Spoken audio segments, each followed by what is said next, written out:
The high walls surrounded not only the inmates serving time at Millwood Federal Prison, but also, it seemed, the life of Shannon Gravers herself. The young woman in her 32 years felt as much a prisoner as those her husband Gilbert guarded.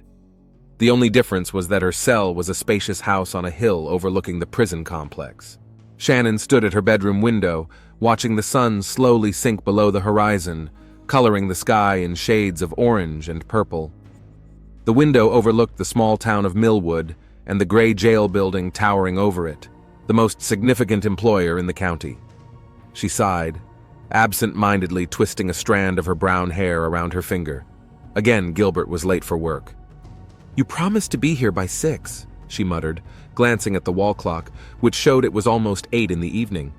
The phone rang, and Shannon grabbed the receiver. "Shannon, I'm sorry, dear." Gilbert's voice sounded tired, but he still had the authority that had attracted her to the ambitious young officer 15 years ago.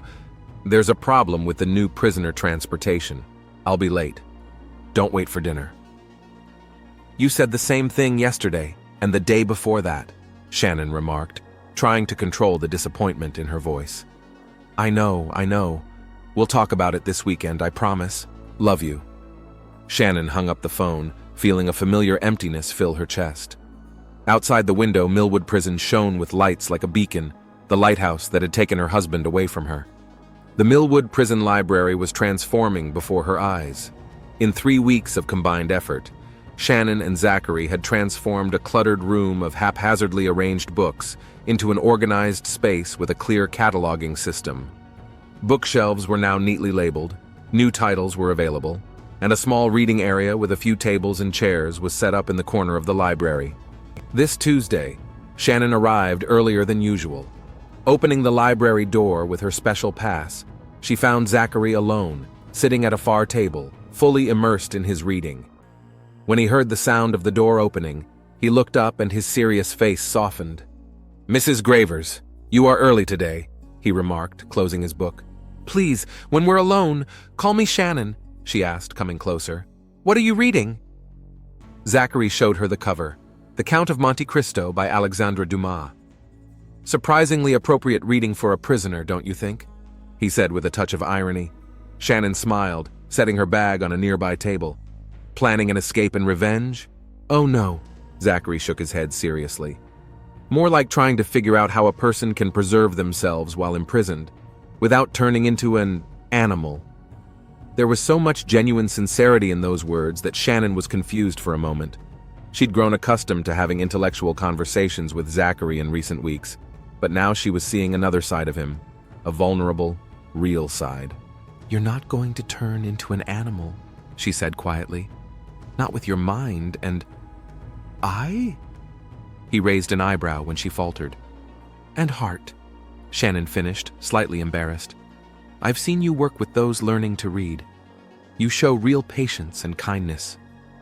Gilbert Gravers noticed a change in his wife's behavior. In recent weeks, Shannon had become younger. She hummed while cooking dinner, smiled more often, and had a sparkle in her eyes that he hadn't seen in years. At first, these changes pleased him. The volunteer program was indeed a good idea, but gradually, a worry crept into his mind. "You spend a lot of time in prison," he remarked over dinner one night. "Maybe we should cut back on the number of classes." Shannon looked up from her plate, and Gilbert saw her tense slightly. But the program was just beginning to bear fruit. 3 of the beginning reading group could already read simple texts on their own. And the book club... "Book club?" Gilbert interjected. "You didn't say book club." "Did I?" Shannon shrugged her shoulders with feigned indifference. "I organized it for people who are already well-read. We discuss the classics, contemporary literature. Zachary helps a lot. He has an amazing knowledge of..." "Zachary?" Gilbert put the glass on the table a little more abruptly than he intended. "Do you call Holland by his first name?" Shannon fell silent, realizing her oversight. "We've been working together for over a month now," she said at last. "It would be strange to continue the formalities. After all, I call the other prisoners I work with by name." Gilbert looked at his wife carefully. Something in her voice sounded off. Was it defense? Was it tension? He couldn't pinpoint exactly, but before he could question further, his office phone rang. Dr. Zaira Castro was studying medical records in her office when there was a knock on the door. Looking up, she saw Shannon Gravers holding a small basket of cookies. "Mrs. Gravers, what a pleasant surprise," the doctor smiled, inviting her in. "To what do I owe the honor?" "I just wanted to thank you for your support of the reading program," Shannon replied, placing the basket on the table. "The inmates say you actively encourage them to participate." Zaira nodded, accepting the treat. "It's a great initiative, and I must say, many of my patients are showing improvement in their psychological well-being, especially those who participate in your book club." Shannon brightened. "Really? That's very nice to hear." Something in the expression on Shannon's face alerted the experienced doctor. During her years in prison, Zaira had learned to read people as well as medical indicators. "Mr. Holland seems to have become your right-hand man in this project," she said casually, watching for a reaction. Shannon's cheeks flushed faintly. "Yes, he's incredibly helpful. His knowledge of literature is impressive." Shannon looked around nervously as she made her way through the little-used prison corridor. Zachary had said there were no security cameras here. It was an old technical passageway, now only used to access the warehouses. Their meeting place, a small room with office supplies, was at the end of the corridor. Opening the door with her pass, Gilbert had unknowingly given her an enhanced access card for her volunteer work. Shannon slipped inside. Zachary was already waiting, sitting in an old chair by the window. "You came," he said with obvious relief. "I wasn't sure it was the right thing to do," Shannon admitted honestly, taking a seat across from him. Zachary looked at her with that peculiar expression that only appeared in her presence, a mixture of tenderness, admiration, and a kind of deep longing. "There's nothing right about this," he said quietly, "and you know it." Shannon lowered her eyes. Their relationship had changed over the past 2 weeks, crossing an invisible line from friendship to something deeper and more dangerous. They'd never touched each other. The prison's strict rules didn't allow physical contact between inmates and visitors, but the words, the glances, the silences between them were filled with such tension that sometimes it seemed as if the air around them would boil. "I brought you something." Shannon pulled a small book with a ragged cover out of her bag. "Poems by Robert Frost. Your favorite poet, you said." On Friday, Shannon woke up with an unusual sense of anticipation and anxiety. The last few days Gilbert had been acting strangely. He'd been especially attentive, even bringing her flowers for no particular reason, which hadn't happened in years, and at the same time, she sometimes caught his scrutinizing gaze as if he were trying to solve some riddle. But Gilbert had left early today. There was a meeting of correctional officers in a neighboring county, and he wasn't due back until evening. That gave Shannon more freedom, and she decided to use it to spend not the usual 15 minutes with Zachary, but a full hour before class. She'd chosen her outfit carefully, nothing flashy, but not the usual jeans and t-shirt either. A light, navy-colored dress that, as Zachary had once said, made her eyes look like lakes in the forest. Minimal makeup, perfume, a faint scent of rose and vanilla. In their secret hideaway, Shannon spread the tablecloth she'd brought in her bag on the old table, set out a thermos of coffee and a container of homemade cookies. Then she pulled out the book she was going to give Zachary, a rare edition of Whitman she'd found at a second-hand bookstore in a neighboring town. When Zachary walked in and saw these preparations, his face was a constellation of emotions: surprise, joy, anxiety, and something else Shannon couldn't put a name to. "What is the meaning of all this?" he asked quietly. Shannon smiled, suddenly feeling a little silly. "I was thinking, we've never had a proper..." she stammered, hesitating to say the word date. "Time to talk, a real one." Zachary walked slowly to the table, his gaze never leaving her face. "You look gorgeous tonight," he said. "That dress." "You noticed," Shannon smiled. "I hoped so." They sat down at the table, and for a few minutes the atmosphere was almost domestic. They drank coffee, ate cookies, talked about books and music, about favorite movies and childhood memories. It was as if the walls of the prison had dissolved, and they were just a man and a woman enjoying each other's company. But reality always found a way to remind them of themselves. For a moment, Zachary looked thoughtfully at his hands, with poorly concealed blister marks from prison labor. "You know what the weirdest thing is?" he said suddenly. "Sometimes I forget who I am and where I am, and then something reminds me, and the contrast between dream and reality becomes almost unbearable." Shannon covered his hand with hers for the first time since they'd met. "Zachary?" The touch seemed to break the last barrier between them. Zachary looked up, and Shannon saw in his eyes what he'd been trying to hide for so long, a deep, desperate feeling that teetered on the edge between love and awe. "I shouldn't want this," he whispered. "I don't have the right. You're married. I'm a prisoner. This is insane." "Crazy," Shannon agreed without removing his hand. "And yet—" She didn't finish her sentence because Zachary suddenly leaned across the table and kissed her, gently, almost weightlessly, as if afraid she'd disappear. The world around him ceased to exist. There were only his lips, warm and surprisingly soft, his scent, a mixture of cheap prison soap and something subtly his own, his palm gently touching her cheek. While Shannon and Zachary spent time in their secret hideout in another part of the prison, Michael Jenkins, a private investigator hired by Gilbert, slipped quietly into the surveillance room. Thanks to his connections and the consultant credentials Gilbert had provided him, he had gained access to the system for the day. Jenkins wasn't going to just watch the cameras. He had a more specific goal in mind: to set up a miniature wireless camera in the very technical passageway where Shannon and Holland supposedly met. Gilbert wanted hard evidence, and Jenkins was going to provide it. He quickly found the right room and set up the camera on the top shelf of a closet, camouflaging it among boxes of paper. The device was set to activate on movement and transmit a signal to a secure server that only Jenkins and Gilbert had access to. 30 miles outside of Millwood, in an unremarkable motel off a county highway, Gilbert Gravers was staring at a laptop screen where Michael Jenkins was showing him the results of his investigation. "These are your wife's credit card bills for the last 3 months," the detective explained in a professionally impassive voice. "See these purchases?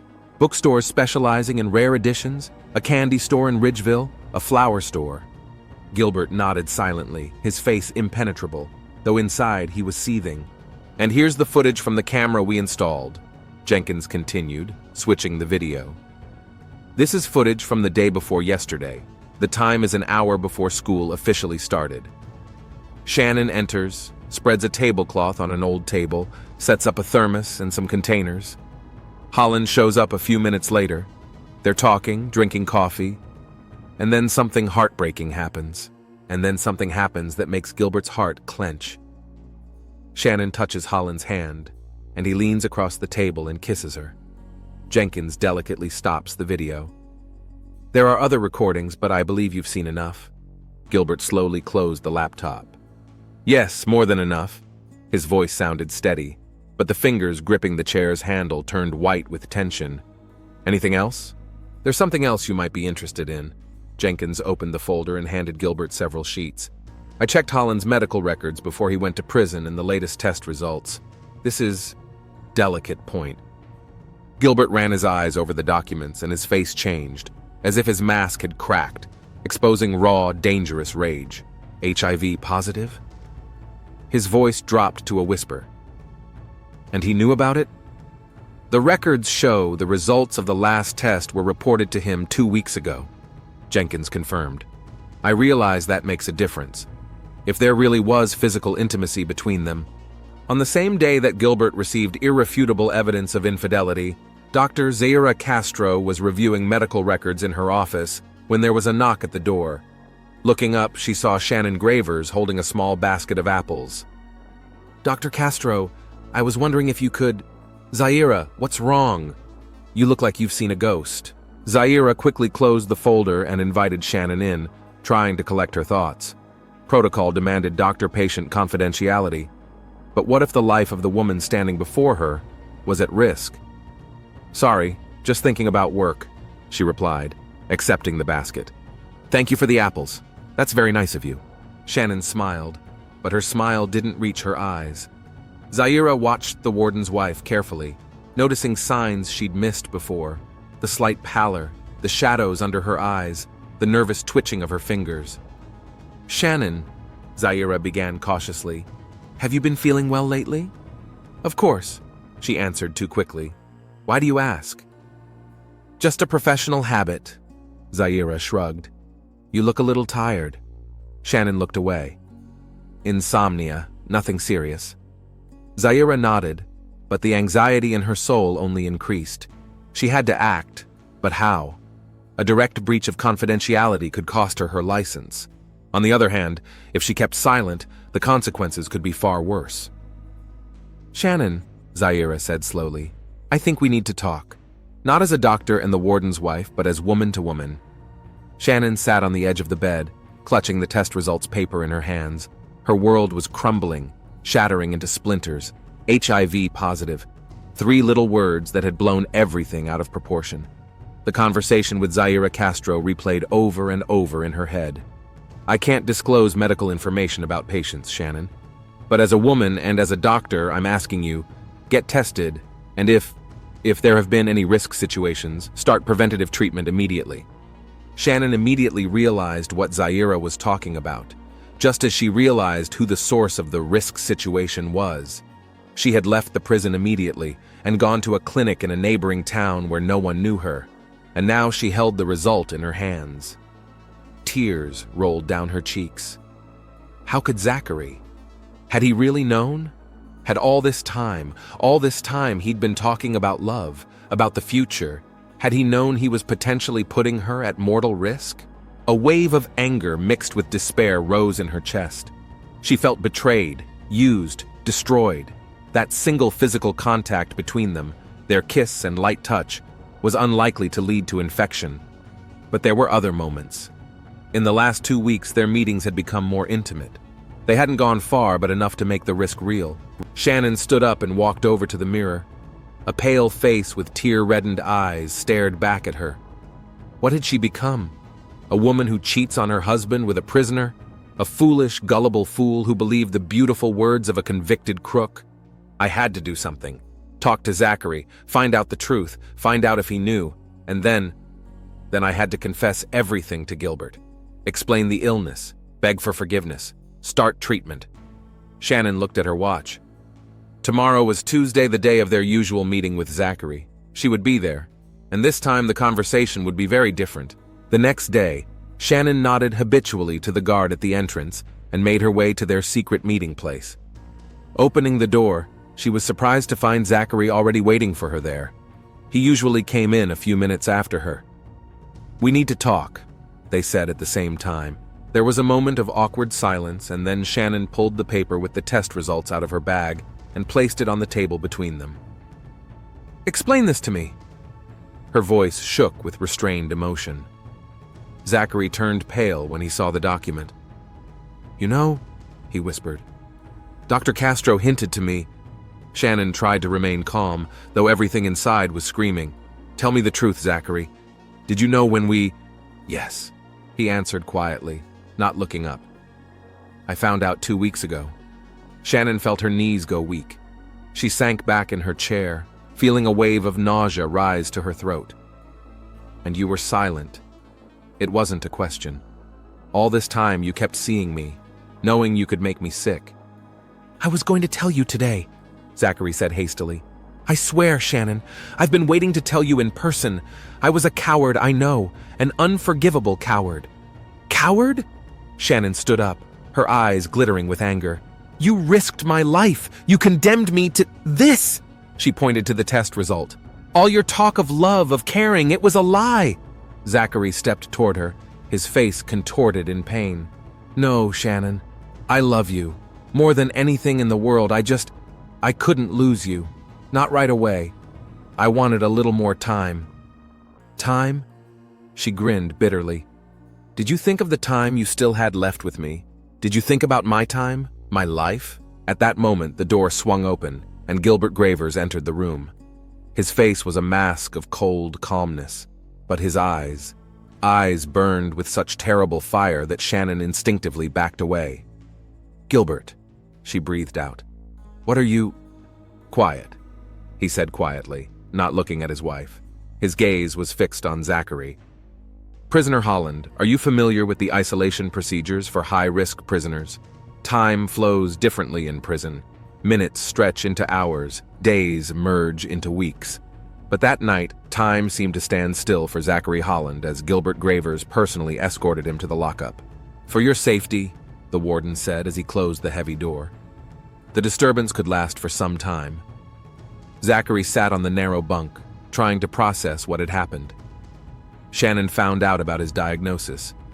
Gilbert had caught them. Everything had collapsed in an instant.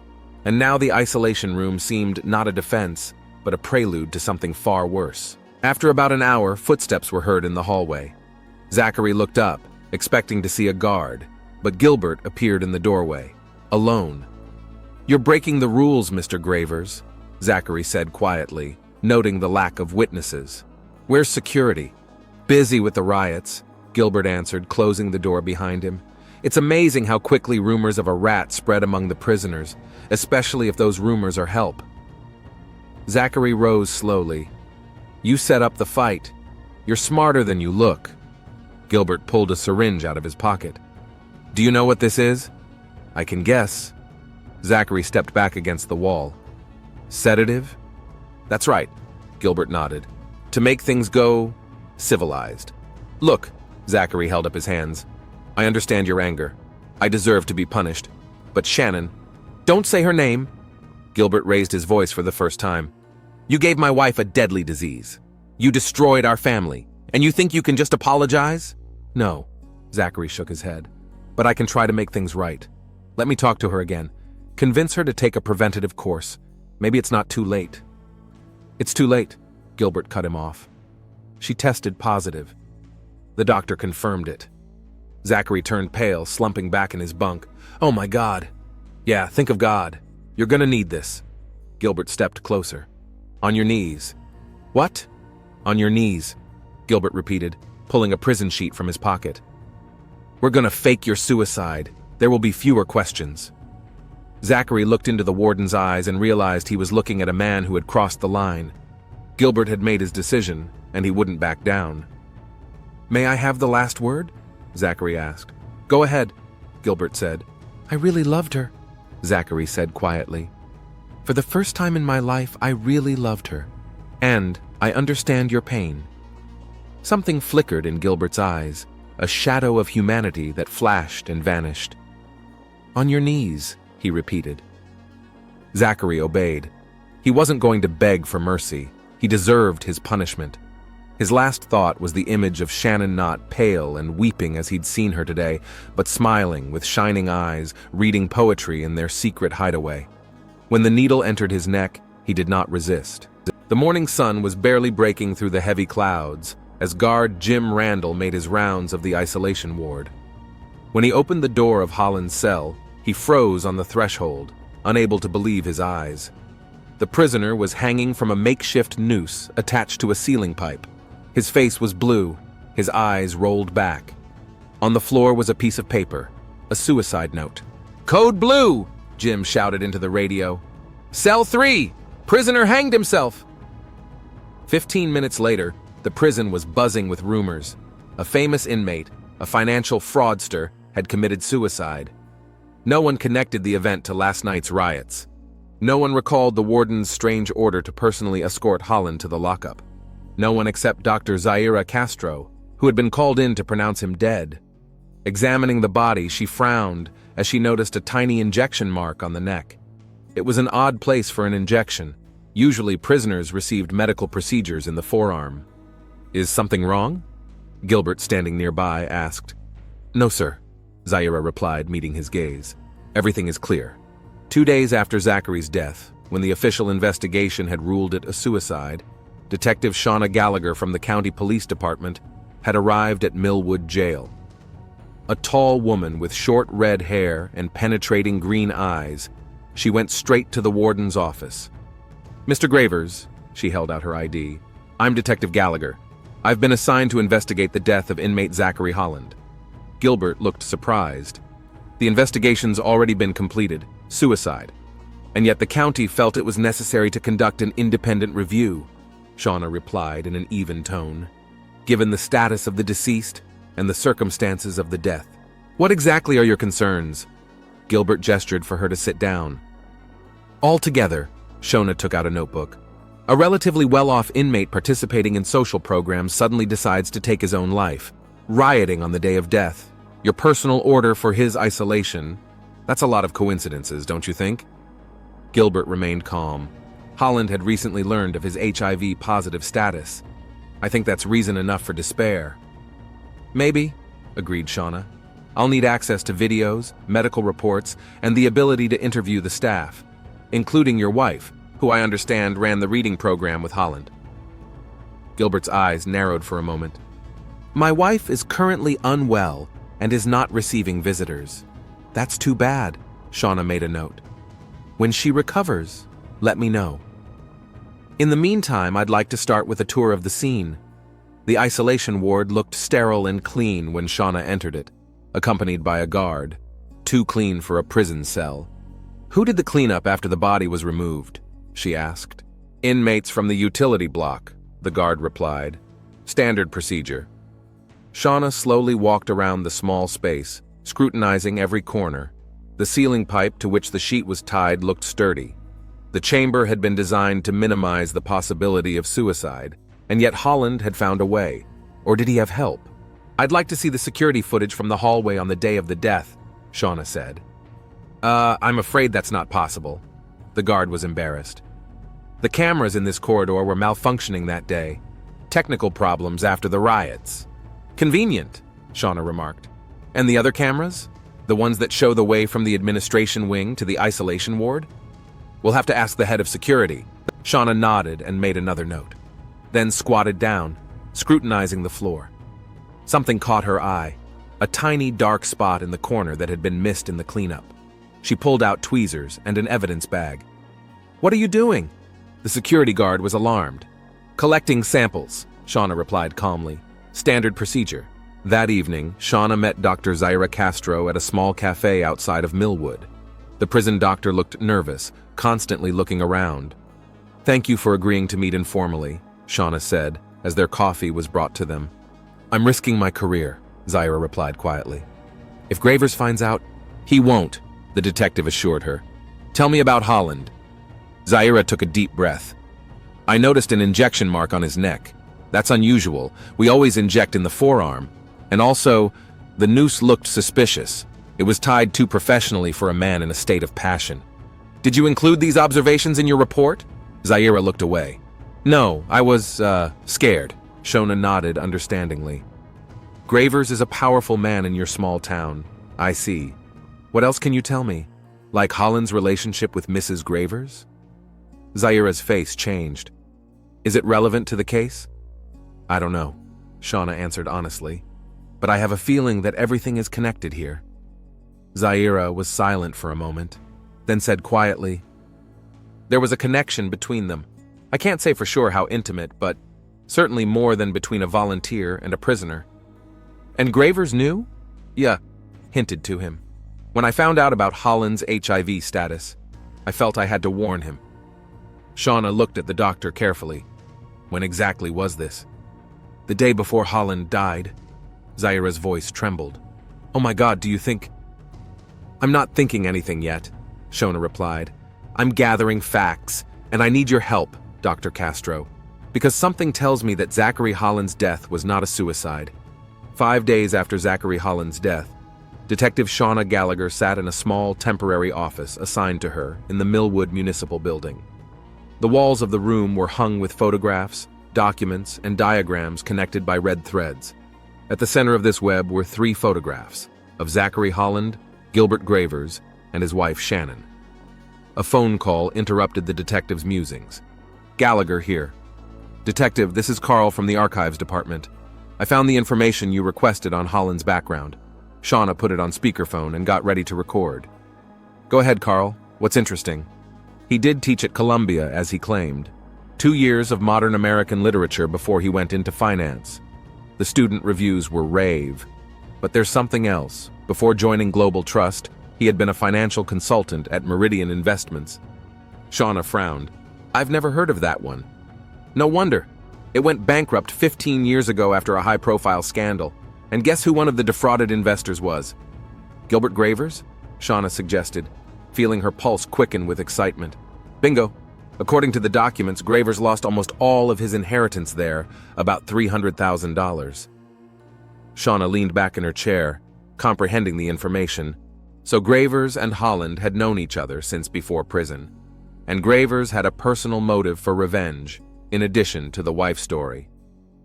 That's what it looks like. I'm sending you all the paperwork.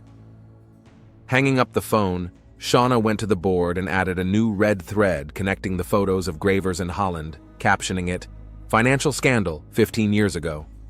The picture was slowly becoming clearer, but questions remained. Did Shannon know about her husband and Zachary's past? Was their affair an accident or part of some plan? And most importantly, what had really happened in the lockup that night? On the same day that Shauna learned about the past connection between Gravers and Holland, she finally had the opportunity to meet with Shannon Gravers. The meeting took place not at the Gravers' home, but in the office of Shannon's attorney, a gray-haired man named Walter Higgins. "Mrs. Gravers has agreed to answer your questions in my presence," Higgins said dryly. "But be advised, she's still recovering from her nervous breakdown." Shannon sat in the chair, wrapped in a cashmere cardigan despite the warm weather. She looked haggard, pale face, sunken eyes, trembling hands, like a shadow of the confident woman Shauna had seen in photographs. "Thank you for seeing me, Mrs. Gravers," the detective began softly. "I realize this is a difficult time for you." Shannon nodded without looking up. "Ask your questions, detective. Tell me about your reading program and your work with Zachary Holland." The lawyer raised his hand warningly. "Before my client answers, I want to be clear. Mrs. Gravers didn't know about Holland's HIV status until the day he took his own life." "I didn't say otherwise," Shauna said calmly. "Mrs. Gravers?" Shannon took a deep breath. "I started the reading program 4 months ago. It was my idea to help inmates with low literacy levels. Zachary, Mr. Holland, worked as the prison librarian and became my assistant. What kind of relationship developed between the two of you?" Shannon cast a quick glance at the lawyer, who nodded almost imperceptibly. "We became friends," she answered quietly. "Perhaps more than friends. I was lonely, and he was educated, attentive, understanding. Did you know that your husband and Mr. Holland had known each other before prison?" Shannon looked up, genuine surprise on her face. "What? No, that's impossible. Gilbert never—" "Meridian Investments," Shauna said. "Your husband lost a substantial amount of money there 15 years ago. Holland worked there." Shannon looked shocked. "I don't know anything about it. Gilbert never told me." "Mrs. Gravers," Shauna leaned forward. "What happened the day Holland died?" The lawyer intervened again. "My client has already given a statement to the official investigators. On that day, she left the prison immediately following the incident in the stationery room and didn't see her husband or Holland until that evening." "Still," Shauna insisted, "I'd like to hear her side of the story." Shannon clenched her hands so hard her knuckles turned white. "I found out about my HIV status the day before. I went to talk to Zachary. Gilbert caught us. He was furious. Said he was putting Zachary in isolation for his own safety, and he told me to go home and wait for him." "And you obeyed?" "Of course," Shannon grinned bitterly. "I always did what Gilbert said. Before I met Zachary, I was the perfect wife." "What happened when your husband came home?" "He was strangely calm," Shannon said so quietly that Shauna had to strain her hearing. "He said everything was taken care of, that Zachary wasn't a problem anymore. I figured he'd been transferred to another prison. And then this morning, I heard about the suicide." "You believed he killed himself?" Shannon was silent for a long time. Then she looked up with tears in her eyes. "No, Zachary was not suicidal. Even after learning of his diagnosis, he was thinking about the future, planning how to move on with his life." As Shauna was about to leave, Shannon suddenly grabbed her arm. "Find the truth, detective. Whoever Zachary is, whatever he did, he deserves justice. Deserves." The next morning, Shauna received word from the lab. The sample taken from the lockup turned out to be Holland's blood, containing traces of a powerful sedative banned for use in correctional facilities. It was the first real breakthrough in the case. At the same time, A computer expert found calls in Graver's phone records to one Blake Sawyer, a former military medic working for a pharmaceutical company that manufactured this particular drug. Shauna immediately went to Sawyer's house, but found that he had suddenly left on an extended business trip. His phone had been disconnected, his social media deleted. The apparent flight only heightened her suspicions. Back at the office, Shauna decided to check Graver's financial transactions. If he was paying Sawyer for the drug or hiring someone to spy on his wife, there had to be traces left behind. Zaira Castro bit her lip nervously as she looked through the documents in her office. Something was bugging her about this case. Besides the obvious suspicions against Gravers, there was some detail escaping her attention. She opened Holland's medical records again. The HIV positive result was obvious, but there was something else. Zaira flipped back through the pages, studying the trend of his tests over the years, then checked the test results of other inmates Holland might have come in contact with. "Jesus," she whispered as the picture became clearer. Zaira immediately called Detective Gallagher. "I need to see you right away," she said. "I found something important in Holland's medical records." "Talk now," Shauna demanded. "Not over the phone, it's too complicated. Meet me at the same cafe in an hour?" "Okay," Shauna agreed. "But be careful, Dr. Castro. Don't tell anyone about our meeting." Zaira hung up the phone and began gathering her papers into a folder. She didn't notice the figure watching her through the office window. Shauna had been waiting at the cafe for 40 minutes, but Zaira still hadn't shown up. Attempts to call her remained unsuccessful. An uneasy feeling compelled the detective to leave immediately for the doctor's house. The door was unlocked, the first alarming sign. Inside, Shauna found signs of a struggle, an overturned chair, a broken vase, but Zaira herself was nowhere to be found. "God damn it," Shauna cursed, calling for backup. The police arrived 15 minutes later and organized a search of the neighborhood. Another hour later, a report came in that Zaira's car had been found in a ravine 5 miles outside of town. There's blood on the steering wheel, but no body. "Search within a mile radius of where the car was found," Shauna instructed, "and get a search warrant for Graver's house. Now." That evening, Gilbert Gravers was sitting by the fireplace when the doorbell rang. Detective Gallagher stood on the doorstep with a search warrant and a team of police officers. "Mr. Gravers, we have reason to believe you are involved in Dr. Castro's disappearance," Shauna said coldly. "Where were you between 3 and 5 o'clock this afternoon?" "At a meeting at City Hall," Gilbert replied calmly. "There were 20 witnesses there, including the mayor." He looked completely unfazed when the police started searching the house. Too unfazed, Shauna thought. "What do you want to find, Detective?" Gilbert asked. "The truth," she answered simply. The search was inconclusive. No sign of Zaira or evidence against Gilbert, but just as they were finishing up, the phone rang. "Detective Gallagher? We found Dr. Castro. She's alive, but she's badly injured. She's been transported to Central Hospital." Shauna, without a word to Gilbert, went to the hospital immediately. Zaira was unconscious, with multiple bruises and a concussion. Doctors gave a cautious but optimistic prognosis. "Her car went off the road," the attending physician explained. "But the injuries are not consistent with a typical car accident. Someone intentionally tried to kill her." "Was she carrying anything? ID, cell phone?" Shauna asked. "Just this." The doctor handed her a plastic bag with a blood-stained flash drive. It was clutched in her hand. It looked like she didn't want to part with it even in her unconscious state.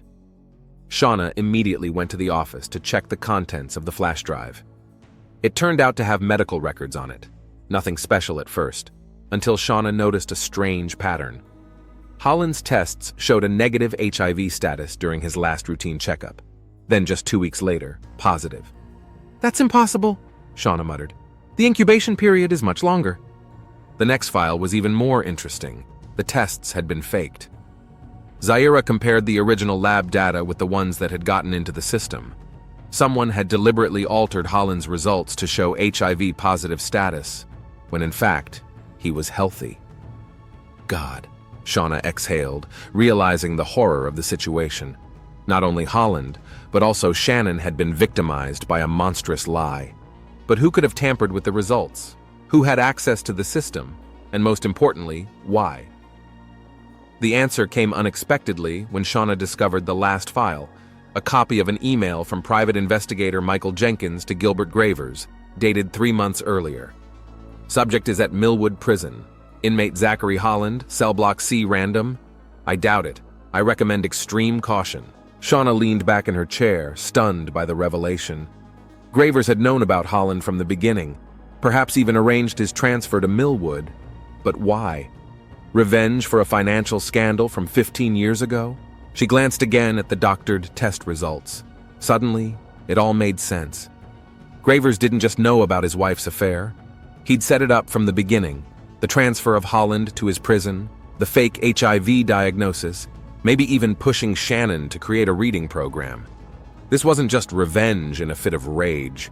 It was a carefully thought-out plan, executed with frightening cold-bloodedness. Shauna immediately requested an arrest warrant for Gilbert Gravers, but when the police arrived at his house, no one was there. Neither Gilbert nor Shannon. They could be anywhere, one of the officers said. Gravers must have felt threatened after our visit and decided to flee. No. Shauna shook her head. He's too smart to panic, and too proud to just run away. She looked around, searching for a clue. Check the garage. What cars are left? Just the old pickup. The main vehicle and Mrs. Gravers' car were missing. Shauna walked over to Gilbert's desk and opened the top drawer. Nothing interesting, just the usual office supplies. The second drawer contained bills, receipts, and a map. Shauna unfolded it on the table, and it was a map of the area, with a red circle marking an area in the mountains. It's remote, the officer said, peering over the detective's shoulder. About 30 miles from here. A hunting lodge? Maybe, Shauna nodded. Get a team together, and call for backup. Gravers is dangerous and possibly armed. At the hunting lodge in the mountains, Gilbert Gravers sat at the table, looking at his wife, who lay on the bed, bound and gagged. Shannon's eyes were wide with horror. You know what the most ironic thing is? Gilbert said, filling a glass of whiskey. I really did love you, all these years, even when work kept us apart, even when we lost hope for children. He took a sip and continued. And then he showed up. I didn't recognize him at first. 15 years is a long time. But he recognized me right away. I could see it in his eyes. Gilbert grinned bitterly. He ruined my life once, taking all the money my father left me, and he decided to do it again by taking you. Shannon mumbled desperately through the gag, trying to say something.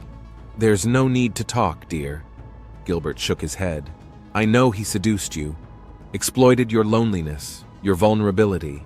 It's not your fault, at least not entirely. He stood up and walked over to the window, looking out at the darkening forest. I just wanted to teach him a lesson first. That's why I faked the test results. Wanted you both to experience the fear, the uncertainty. And then you actually got a positive result, and something in me snapped. I couldn't let him get away with it again. Shannon froze, realizing the full horror of what she had said. Gilbert turned to her. But now we both know the truth. You don't have HIV, Shannon. You never have. Neither did he. It was a game. My game. He went back to the table and opened the briefcase lying there. Inside, Shannon saw a syringe and a vial of clear liquid. Unfortunately, we've gone too far to stop, Gilbert sighed. The police will be here soon. They found the evidence. But I'm not going to jail, darling, and I won't leave you alone with this shame. He filled the syringe and turned to Shannon, whose eyes were now full of tears. Don't be afraid, he said softly. It doesn't hurt. Zachary didn't even feel the pain. Shauna Gallagher and a group of police officers approached the hunting lodge cautiously. The night twilight obscured their movements, but it also made it difficult to see. The light in the window, one of the officers whispered. They're definitely in there. Disarm, but don't kill, Shauna commanded quietly. Shannon Gravers could be in danger. They were getting closer when a gunshot rang out inside the cabin. Let's go! Shauna shouted, and the team rushed for the door. The cops rushed inside, guns at the ready. Shannon lay on the bed, bound but alive. Gilbert sat in a chair, the gun falling out of his hand, blood spreading down his shirt from a wound in his chest. Call the paramedics, Shauna commanded, rushing over to Shannon to free her. Removing the gag, she asked, "Are you all right, Mrs. Gravers?" "Yes," Shannon breathed out, looking at her husband. He himself." "I know," Shauna nodded. "We know everything. Dr. Castro has collected evidence." "Zaira's alive?" Shannon asked in surprise. "Yes, and she's going to make a full recovery soon." The medics confirmed that Gilbert was dead. The gunshot to the heart had left no chance. Shauna looked around the table and found a syringe of liquid and a note next to it. "I take full responsibility for the death of Zachary Holland and the attack on Dr. Castro. My mind is clouded with jealousy and long-standing resentment. Shannon is innocent. Goodbye, my love. Gilbert." While the medics tended to Shannon, Shauna went around the cabin gathering evidence.